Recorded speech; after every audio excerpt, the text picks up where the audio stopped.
السلام عليكم ورحمة الله وبركاته. يسعد أوقاتكم يا رب العالمين بالخير وبالبركة. اليوم جينا مشان الأرض، مشان سقاية، مشان تبييض الأرض، مشان الترابة تصير بعد ما تصير الترابة ناعمة تصير بعد 20 يوم تصير تنزرع هاي الأرض. طبعا هاي الأرض 100 دلم.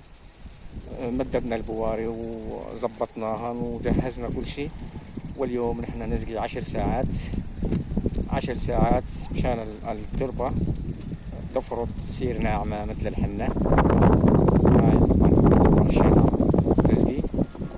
طبعا زبطنا كل شيء، فوكسايات على 24 اللي مسكرة فتحناها، واللي بيها وسخ بقلبها عزلناها نظفناها على 24 ما ضل شيء.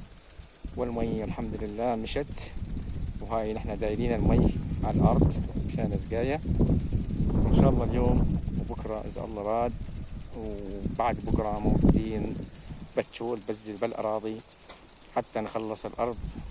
بعد ما نخلصها إن شاء الله أسبوع زمان تنفلح وتنسلف، وبعد السلف تصير وقت الزراعة إذا الله راد. طبعا مثل ما قلنا هاي الأرض 100 دلم، هاي زراعة على الفصل إذا الله راد. ربنا يوفق صاحب الأرض ويرزقه من حيث لا يحتسب، ويرزقنا ويرزقكم إن شاء الله الجنة. هاي هي الأرض 100 دلم. طبعا نحن مدورين دبين مي على الأرض، عم نسقي من جبلة وعم نسقي من مشرج، عفوا من شمال.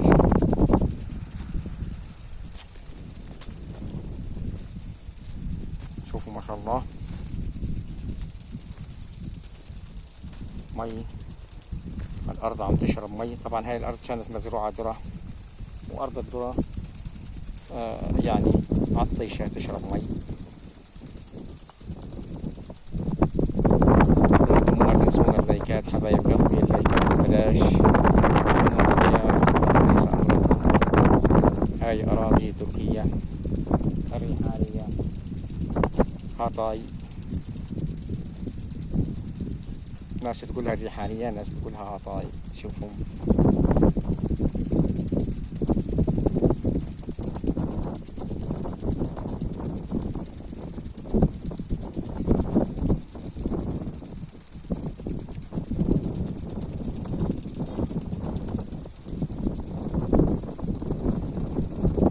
ما شاء الله.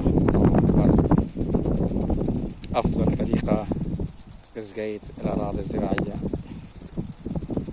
المرشات، أفضل طريقة وأحسن طريقة ترتوى كل الأرض.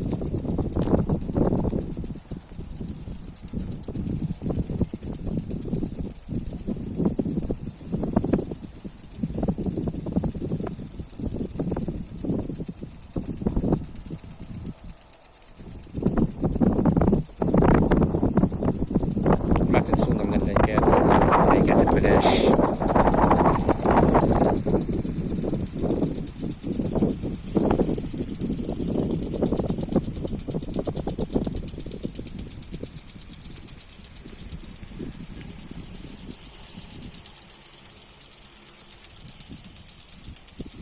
الله يسعدكم الجميع إن شاء الله يا رب.